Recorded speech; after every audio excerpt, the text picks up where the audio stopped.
So you are all Facebook and Instagram experts now, yes? Yeah? All right, so you know what? Keeping with the theme, I got to ask you guys a huge favor. Huge favor. I know we hardly know each other, but that'll change. If you could do me a huge favor, if all of you could just stand up. Just stand up right where you are. All right, this is so cool. You guys are a beautiful crowd. All right. If you were born on an even-numbered month, like June or February, if you could put your hands together just like that. Amazing. If you were born on an odd-number month, like July or January, if you could put your hands like that. Perfect. Don't move. Don't move.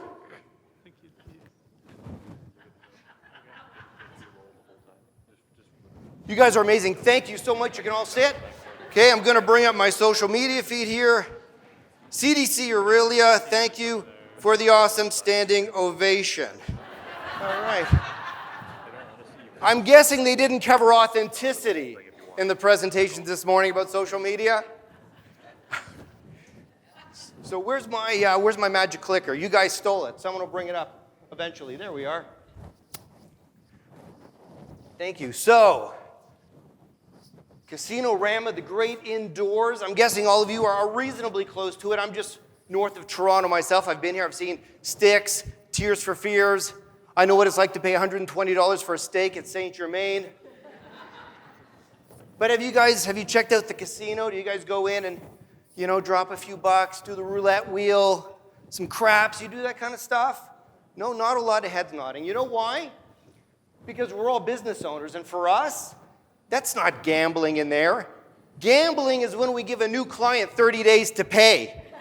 That's real gambling. These guys they don't know what they're doing. We're putting our livelihood on the line here. That's what it is. So I want to do a quick shout out to the wonderful folks here at the CDC. Can you guys stand up?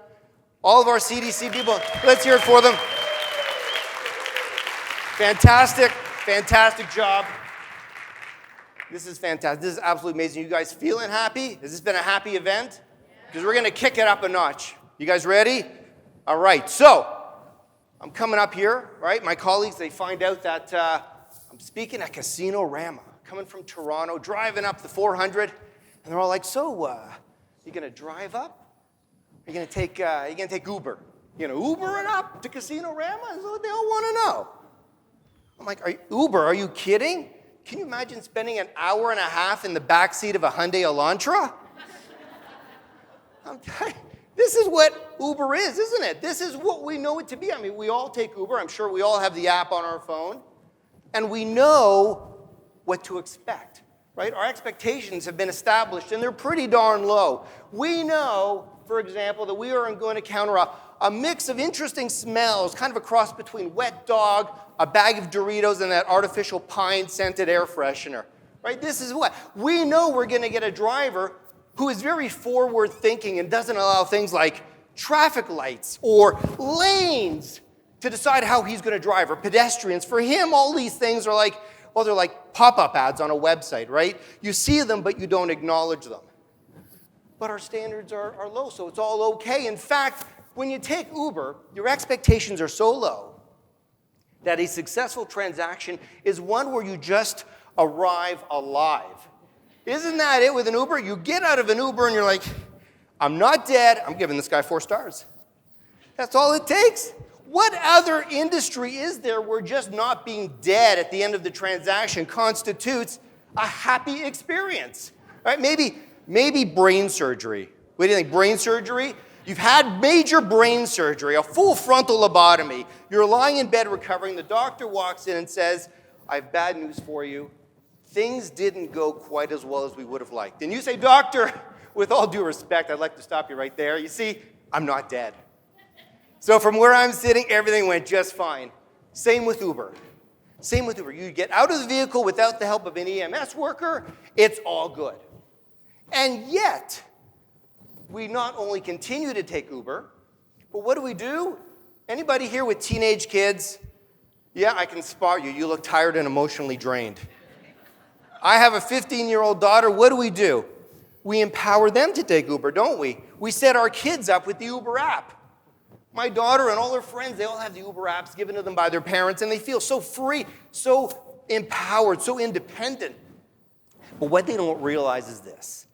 when we as parents give our kids the Uber app, what we're saying is that if you are ever in a situation you're not comfortable in, if you feel your safety is at risk, if you just want to come home, don't call me. Don't call me. Instead, call a stranger. Get into their car and give them your home address. There you go. How easy is that?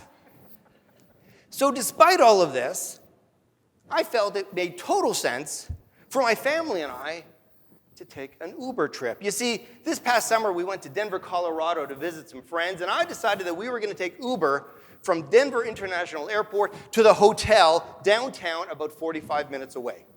So we're all standing outside the airport, my wife and I, our 2 kids, and our baggage, and I can see on the app that a guy named Mike is going to be coming by to pick us up in a Dodge Caravan.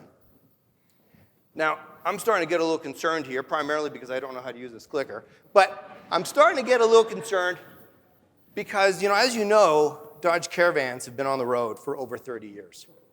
And some of the ones I've seen look like they've been on the road for over 30 years, right? So I have this mental picture in my head of the kind of vehicle that's going to be picking us up. And I'm getting a little nervous.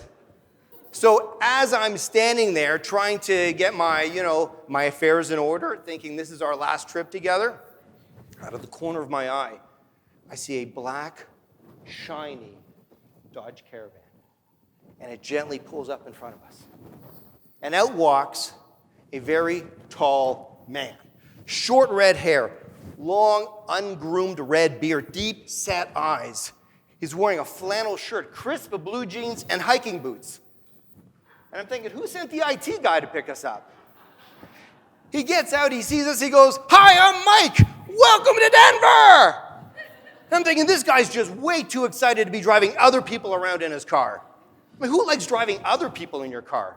They always make a mess, right? This guy, he's excited about it, and he chose to do it. So he comes around, pops open the back, gently places our luggage inside. Comes around, opens the sliding door. My wife and kids hop in the back. I hop in the front. He hops in. We start driving off. No sooner do we start moving, he turns to us and asks, "So where are you folks from?" We say, as all of us probably do, no matter where we live, we say, "Toronto." He says, "Toronto? Wow, that's really far. You guys want some snacks?" And he reaches down between the driver and passenger seat and opens up a cooler. And inside the cooler, I don't know how he did it, he got an 1,800 square foot 7-Eleven crammed into this little cooler. There is pop and chips and water and chocolate and candy, and I think I even see a little bag of doggy treats. So everybody grabs something. Then he turns to my kids and asks, "Hey, you guys like music?" They say, "Sure." So he hands them an iPad. And on this iPad is every song recorded since the dawn of time, arranged by artist and genre. So there my kids are, getting jacked up on Coke, chocolate, and Taylor Swift. It's going to be a fun day. We're driving along, and the inside of this vehicle is absolutely spotless. You could eat off the floor mats. I'm looking around. I notice some wires hanging out of the dashboard. I take a closer look. The guy had a charging station installed into the dashboard of the vehicle. Unbelievable. As we drive along the highway, it is so smooth, I'm not sure the wheels are touching the ground. We're just gliding magically as if we're being carried by angels. We're weaving around slower traffic effortlessly. We're missing every speed bump and pothole. It is absolutely magical. As we pass famous buildings and landmarks, he points them out, shares with us a brief history of Denver and the state of Colorado, tells us about the best places to shop, to eat, things to do. Before you know it, we're at our destination. We're at the hotel. He drops us off, gives us our bags. Then he gets in and drives away. Mike is gone. He came into our life and brought us so much joy, so much happiness. And then, like that, he was gone. And we can't even continue our relationship with Mike. Because anyone who uses Uber knows You can't request a specific driver. They send you who's ever closest. So Mike was in and out of our lives forever. But I think back of all the things that Mike, the Uber driver, did for us. I think about the fact that he was friendly and professional, his vehicle was clean, he was a safe driver, and of course we had the iPad and the music and the snacks and the charging station. And I have to wonder, with our expectations being so low, based on all the experiences we've had with other Uber drivers, did Mike need to do all of that to create an exceptional experience for us? You see, he clearly went way above and beyond. He gave us things that we didn't even know to ask for. And in doing so, he increased his transaction costs. You see, he couldn't get compensated for the snacks or the iPad or the charging station. He paid for that out of pocket. So in an effort to win us over, he spent more money out of his pocket. And he couldn't even get compensated because he couldn't charge extra for that. He charged us whatever Uber told him to. But he didn't know. See, he didn't know what our expectations were. I'm reminded of that movie, Jerry Maguire. Remember that with Tom Cruise and Renee Zellweger? Show me the money! Remember that movie? There's a part in that movie where Tom Cruise and Renee Zellweger, they have a big argument. And he goes back to her house, and they see each other, and he says hello, and he goes up to her, and he tells her how much he needs her, how much he loves her, how she completes him. And in the middle of all this, she puts out her hand and says, stop, just stop. And then she says one of the best lines ever said in a movie. What's the line she says? You had me at hello. You guys just perfectly quoted a movie that's 20 years old. The millennials in the room right now are going, what did I just miss? Is this some kind of secret club or something? Okay, just so you know, if you're under the age of 30, it's a great movie. On the way home, stop up at Blockbuster, rent the VHS. All right? It's worth watching, okay? It's worth getting. So what happens is, a lot of businesses don't know the hello point. See, we all have a hello point. All of your customers have that hello point where everything is perfect, everything is wonderful. You as consumers have a hello point. Whether it's buying a coffee, buying groceries, buying a car, buying a house, whatever it is, you have that hello point where everything is perfect. It's bliss. You are in a wonderful, happy place. The problem is a lot of businesses don't know the happy spot, right? They don't know the hello point of their customers. So one of two things happen. Either they fall short, in which case you're disappointed. And disappointed customers, well, they don't come back, do they? They don't stay customers for long. Or you did what Mike, the Uber driver, did, and you go way above and beyond. You spend more time, more effort, more resources trying to win over the hearts and minds of your customers. And for the most part, sure, they're happy, but would they have been happy otherwise?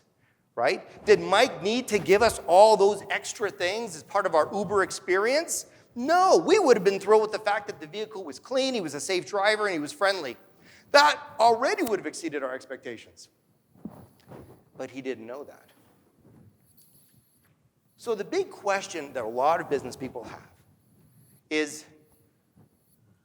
how much should you put out? How much work and effort should you put into trying to win over your customers? You see, a lot of people will tell you to do things like, well, you'll hear phrases. You'll hear phrases like, go that extra mile, exceed expectations, go above and beyond, right? These are phrases that business people are told to do all the time. But do they work? You see, there's a perception about how this whole concept of exceeding expectations works. And it's been taught in schools for the last 30 years, but studies have shown it's not right. Let me explain. So let's say, for example, you provide a product or a service and you don't meet expectations, all right? In a roundabout layman's terms, whatever you provide really sucks, all right? It's awful, it's terrible. The price is too high, the quality is too low, the service is terrible, all right? Customers, they're not going to be very happy. And customers that aren't happy, they're not loyal. Makes sense, right? So what do? You try to up your game. You try to do better. So you try to meet their expectations. And when you meet their expectations, well, they become happy. And happy customers become more loyal, right? And then the school of thought is this. If you're able to exceed their expectations, much like Mike, the Uber driver, well, your customers, they will love you. They will love you and show undying loyalty. They will never leave you. And the concept is this. The more you wow them, the more you impress them, the more you go above and beyond, the more loyal they will become. Forever. You just keep upping your game, and they will just keep becoming more loyal. That's exhausting, isn't it? Exhausting. Can you imagine having to up your game every time a new customer walks in the door? Or better yet, every time a current customer walks through the door, and you've got to give them a better experience than the one they had before? You'll be exhausted and broke. Here's the reality. Much like before, if you don't meet their expectations, they're not going to be very happy with you. I think we can agree with that, right? And if you meet their expectations, they're going to be pretty happy. And when they're happy, they're loyal. But here's where things change. If you exceed their expectations, you know what happens? This is what happens. Anyone who texts, you know what IDC stands for? I don't care. Exactly. I don't care. Because anything above and beyond that hello point, whatever, didn't need it. All right? Think about it. If you buy your coffee every morning, probably from the same place like many of us do, you go in, you place the order, the person behind the counter is friendly, the coffee tastes good, it's the right price, you're in and out, everything is great. In fact, it's probably such a simple and happy experience that you can't even remember it. Right? If I asked you, the last time you went to a coffee shop to buy a coffee, can you remember the name of the person behind the counter? Can you remember the song that was playing through the PA system? Can you remember who was in front of you or if the line was long or short? Like most people, you probably can't remember. But I can tell you if they got your order wrong, well, then you'd remember. If the person behind was rude, you'd remember. So sometimes the easiest, most pleasant, the most fulfilling experiences can be ones that are so simple, so mundane, we don't even remember. So then the big question is, how do you win the hearts and minds of your customers? Right? How do you win them over? How do you make them happy? How do you make them want to come back? Well, it's not that hard. If you know, number one, their hello point, and number two, that they'll be happy with you just giving them what they want, what they need, what's promised. And create an interaction that is easy and stress-free, just like buying your morning coffee. That's what people want. Think about it. That's what you want. Every time you go into a business, are you looking to be wowed? When you buy your morning coffee, are they looking to say, hey, we've noticed you've been buying from us every day for the last couple weeks. Here, have a muffin on us. You might walk out going, oh, that was pretty good. That was all right. But did it really make a difference? Because of that muffin, are you going to come back the next day? Or were you going to come back the next day anyway? You're probably going to come back the next day anyway. But if things get messed up, here's what's interesting. One bad experience has 4 times the influence.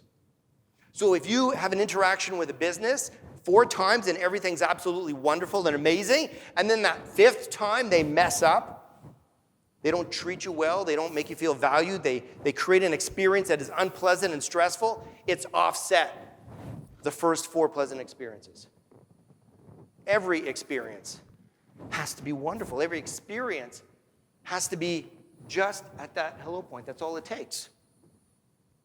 Now, the thing that's really interesting is, for the most part, here's the good news for you. Even if you don't provide the greatest product or service, chances are your customers aren't going to leave. You know why? Let me explain. Just by a quick show of hands. Well, first, a lot of people would consider themselves cat people or dog people, right? You don't even need to own a cat or a dog to consider yourself a cat person or a dog person. So just by a quick show of hands, who here would consider themselves a cat person? Cat person. Okay, they're quiet when they raise their hands. All right, we got some cat people in the house. All right. How about the dog people? Let's see the dog people. Look at that. The dog people are like, yes! Right here. Can you see me? The dog people. Yes, the dog people. Well, I got news for you. The fact is you're all dog people. You're all dog people. As a species, we are social. We are social by nature. This goes back thousands of years. Not only are we social, but we're incredibly loyal. You see, thousands of years ago, we had to surround ourselves with people who could protect us, who would feed us, who would allow us to grow the population, who would protect us from other tribes or other animals. All right, we had to be loyal to a specific group, and that group would grow stronger. But now today, we don't have to worry about being attacked by other tribes or being eaten by animals. But we still surround ourselves with people that we're loyal to based on how they make us feel, right? Think about your friends and family. And my view's always been that friends are God's way of apologizing for family. But you surround yourself, both friends and family, with people and even coworkers, with people you feel you can trust, who have your back, who will look out for you, who will protect you. And then beyond that, we also become loyal to brands. We become loyal to companies. This is why you will get people who will say, I will only buy a certain make of vehicle. That's it. That's the make of vehicle that I buy. This is the brand of clothes that I buy. Because you become loyal. You become loyal to a company that you believe has your back. Think about the brand of phone you have. There's a reason why you bought it, and there's a good chance that if you had to replace it, you'd replace it with the exact same brand because you know it becomes comfortable, and you feel that it will treat you well. But even if it doesn't, you may still end up staying because loyalty is also based on the path of least resistance, and in this case, it's about stress. You see, let's think about a company, for example, that you deal with regularly that you don't love. All right? Maybe your credit card company, your cell phone provider. Who's that? Bell & Road. So your cell phone company. All right, let's go with that.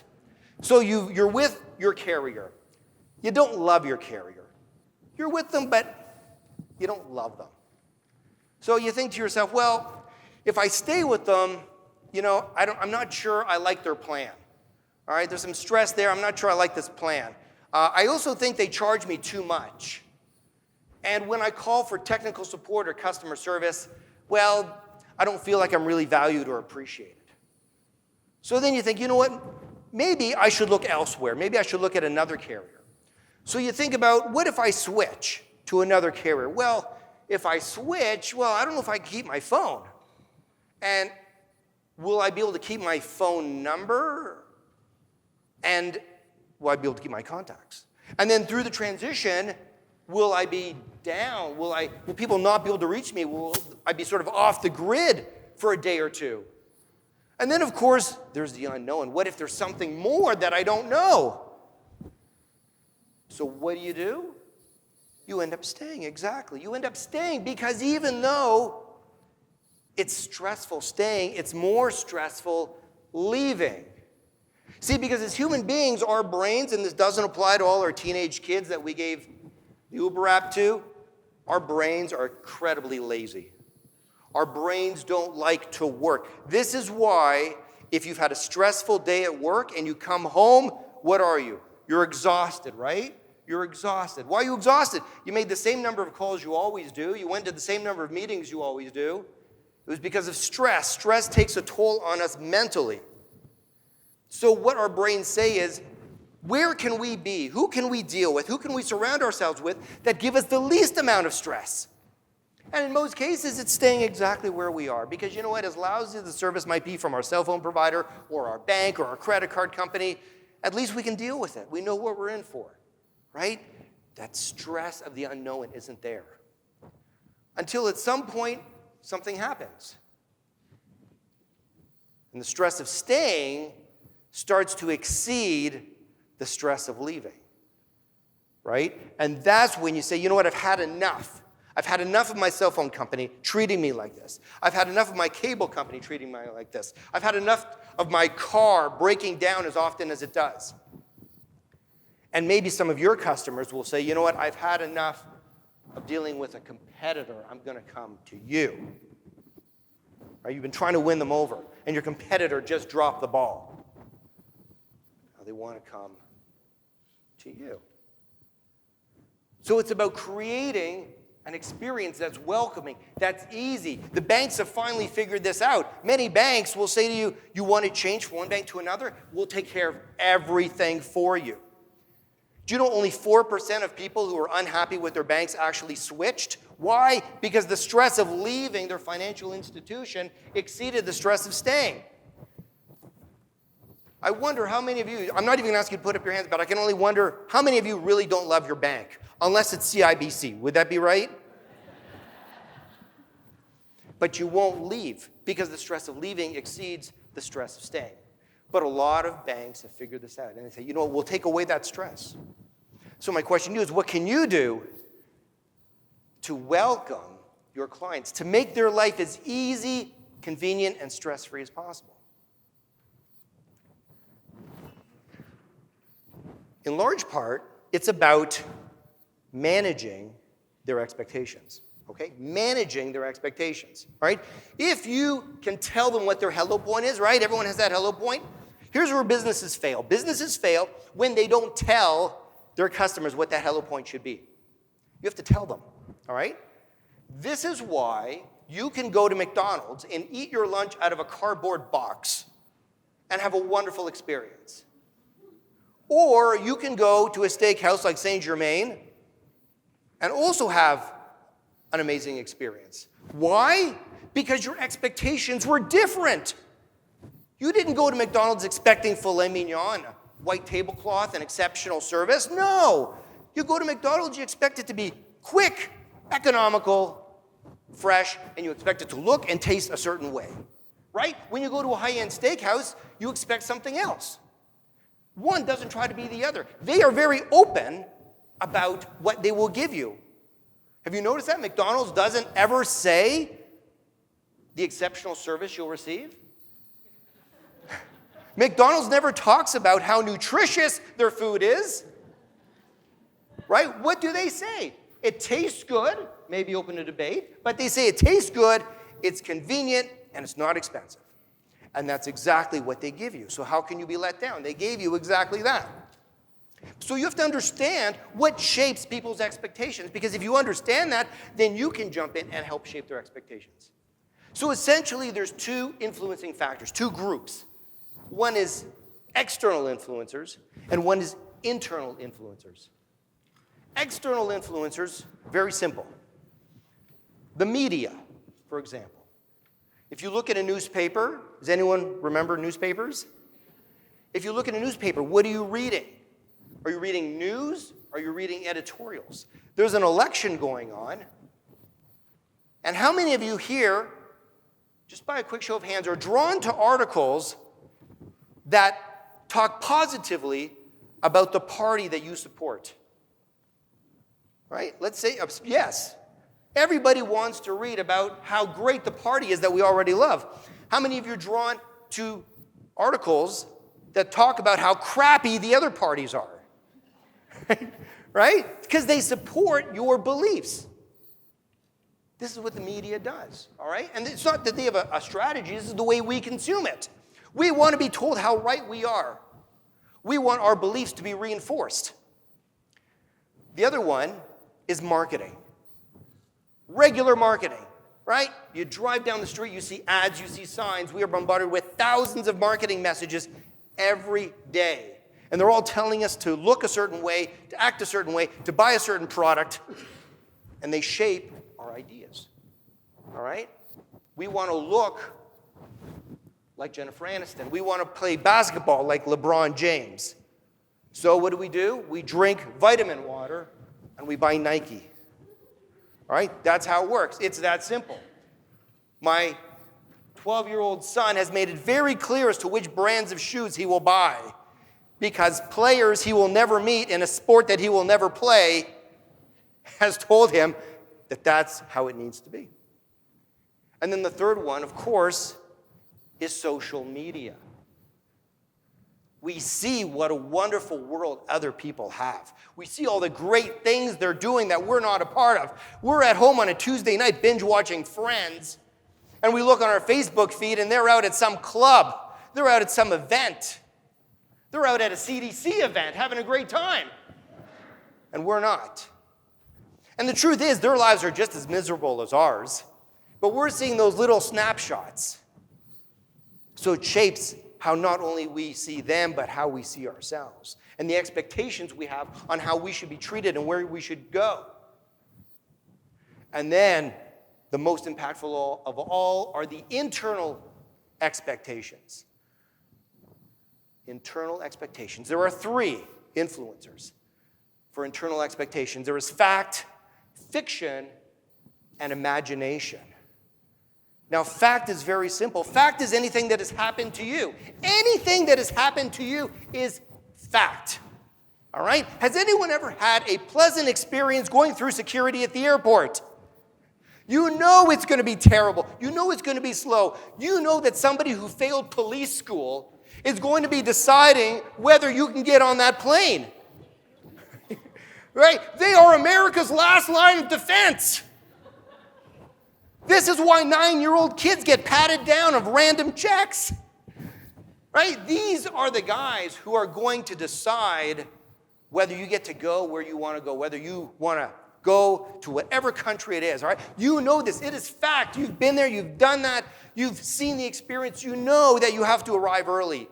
Right? In fact, you're probably so good now that you can go up and you can size up the guys at the conveyor belt, right?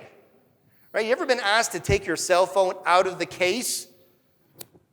Because how many explosives can you squeeze between your cell phone and the case?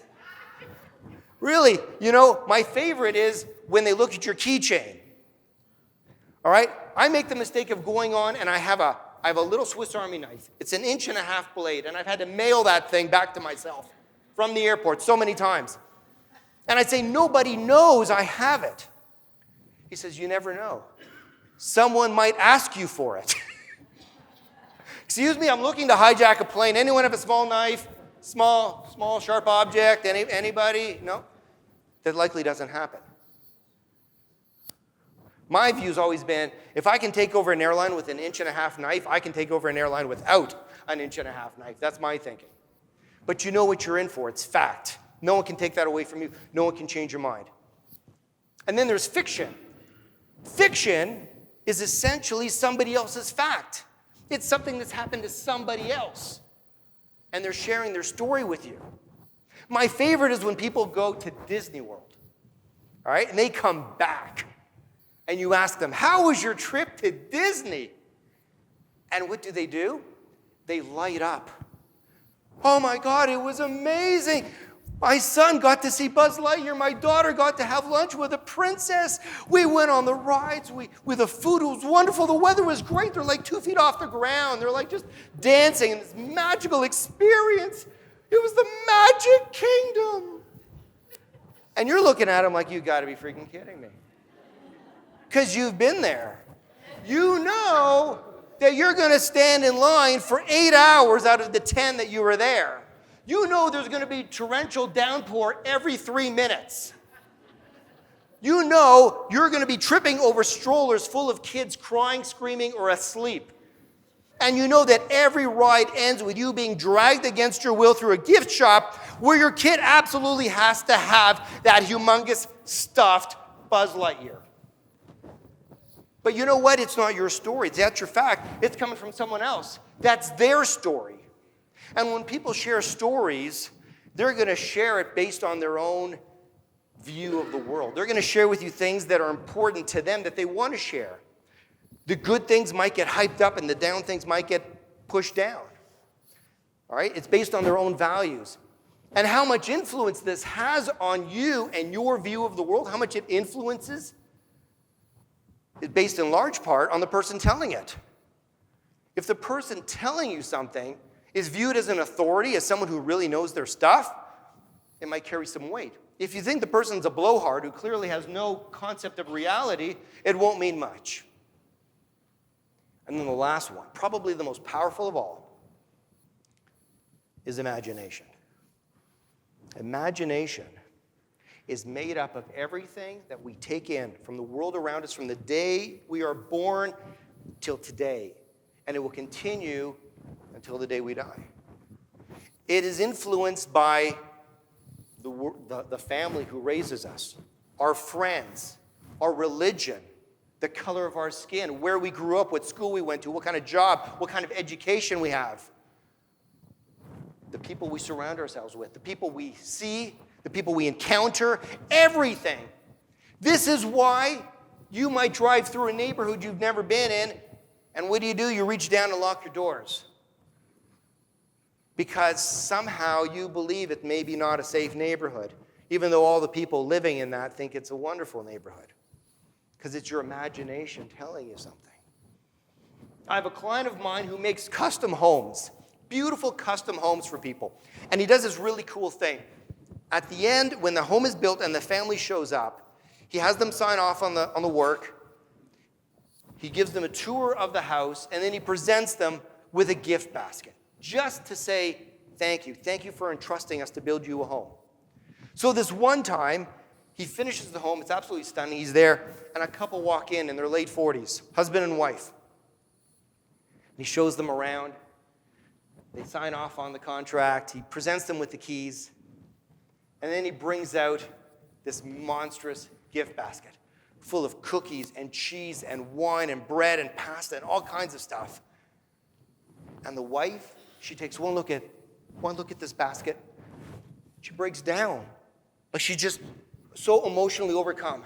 She's like, oh my God, this is amazing. This is so wonderful, so great. No one's ever done something like this for us before. We totally didn't expect it. She can't even contain herself. Her husband, why are you getting so emotional? Just built it into the cost. What is that? That's imagination. She saw the world as being a place that can give, a place that can show appreciation. He saw the world as a place where there's nothing for free, where there's a cost to everything, where if someone gives you something, that means you owe it back to them. How did these two people grow up? What kind of family did he grow up with? What kind of friends did he have? How about her? All right?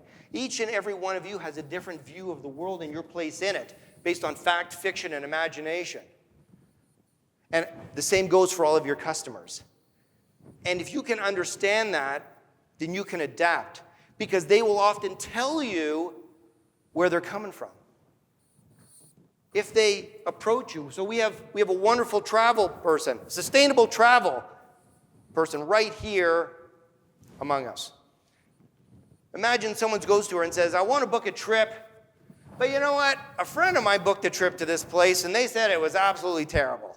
Terrible, it was too hot, and the too many crowds, and the traffic's bad, right? That's fiction. They're coming back at you, right?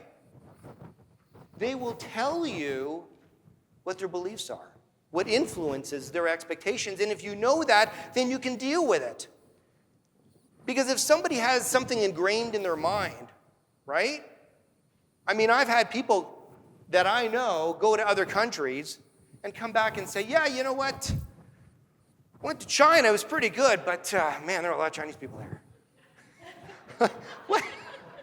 What? Why would you say it? Does that surprise you? Why would you be surprised by that? Right? Something in his imagination told him otherwise. If you can understand where people are coming from, then you can deal with it. And if you do that, you can find their hello point. And it's amazing how if you tell people what to expect, and you give them just that, how happy they will be. I mean, that's crazy, isn't it? Can you imagine telling someone that what you produce isn't that great? And people would still want it? Anyone ever shop at the dollar store? Right? No one has ever gone to the dollar store and expected a quality item. But you know, you keep going back. Okay, guess what? That dollar spatula and the handle falls off Sunday morning as you're flipping pancakes, and the handle flies off and almost stabs one of your kids. You shouldn't be surprised. You bought it at the dollar store. So what do? The next day you go back to the dollar store and buy another one. Because your expectations have been set. And you know what? The stress of buying a $1.50 spatula is far less than going to Williams-Sonoma and spending $79 on a spatula made of titanium that you'll pass on to future generations. All right? So you can get away with anything if you keep your promise.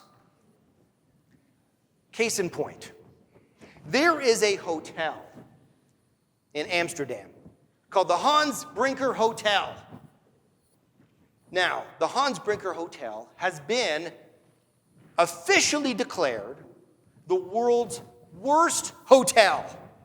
The world's worst hotel of all the hotels in the world. This is the worst. Would you like to see a room at the Hans Brinker Hotel? Want to see what the room looks like? This is the presidential suite at the Hans Brinker Hotel. If you push the beds together, you get the honeymoon suite.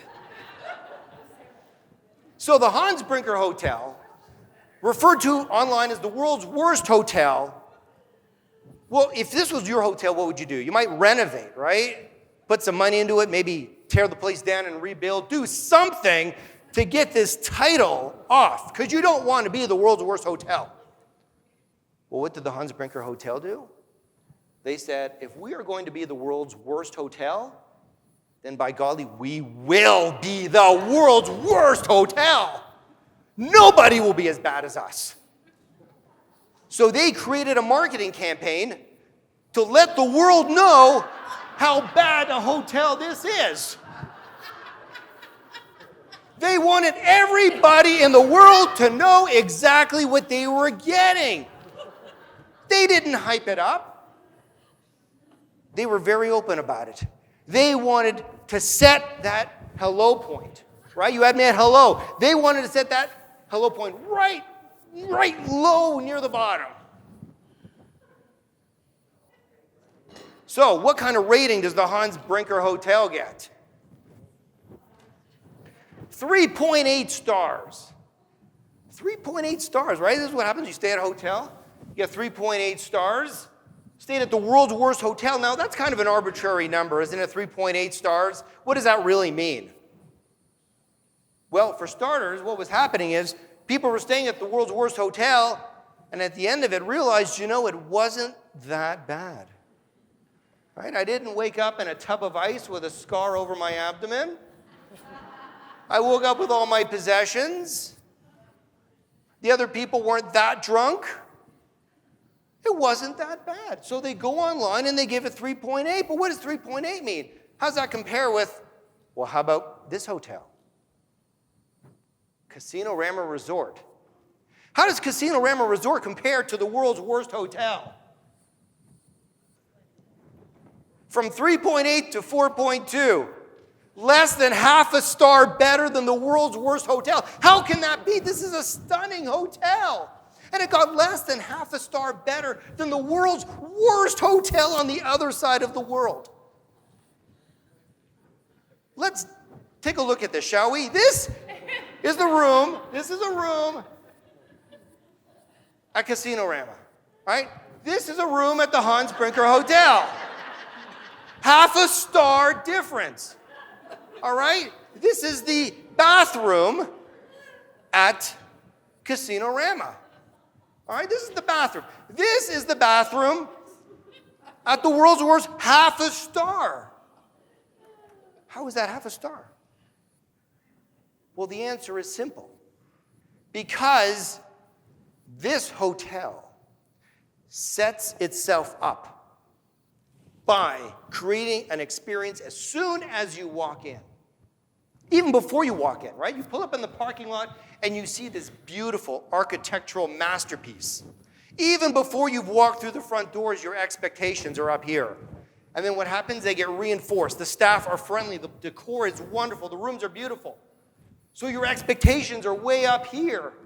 And then you factor in your fact, fiction, imagination, everything you've read on social media before you decided to come here. You check out their website. They use words like exquisite, unbelievable, exceeding expectations. And then what happens? You leave feeling a little bit let down because they couldn't meet your expectations. But the Hans Brinker Hotel knew that if they lower your expectations so low, well, they're bound to do better. So, what can you take away from this? What's the one thing I want you to leave with? And it's this. It's very simple. We live in a world right now where we are all so connected. And at the same time, we are all so alone. We are unable to surround ourselves with people who truly value the connection they have with us on a personal level. Those likes and followers that we get on LinkedIn and Facebook and Instagram, they might be great for business, but they're not great for our soul. All right, they're a cheap drug. So what do? We turn to people who can give us an authentic experience. This is why artificial intelligence will never replace human beings. When you call a company, you want to speak to a person who says, I hear you, I appreciate you, and I'm going to do whatever it takes to make you happy. I'm going to do what it takes to keep you a satisfied customer. Anyone ever use a chatbot?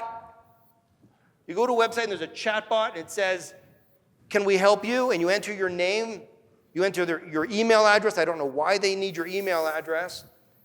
And then you're connected with somebody named Jane or Bob.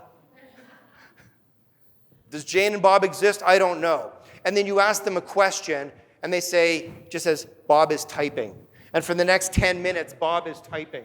And then after 10 minutes of waiting, it says, please refer to our website. All right? This is not an experience. This is, well, it is. In a matter of speaking, it's a negative experience because it's causing you stress. You just want an answer. All right? Every one of your customers is coming to you with a problem. Every single one of them has a problem. They either want something fixed, they want something new, they want something to make their lives easier and less stressful. They want to get from point A to point B. All right? Maybe they want lower bank fees. I'm talking to you, CIBC. Right. Maybe they want a magical trip to the Amazon. Whatever it is, they're looking to you. They're looking to you to create that experience for them. And all you have to do is tell them what you'll do and then do it. That's all you have to do. Because if you tell them what you're going to do, the first thing is you're setting that hello point. All right? Just tell them. You don't have to be the Ferrari of cars. You can be the Volkswagen of cars. It's okay. But be the best damn Volkswagen there is. If you want to be the Ferrari of cars, be the best damn Ferrari there is. All right? Be authentic. Be you.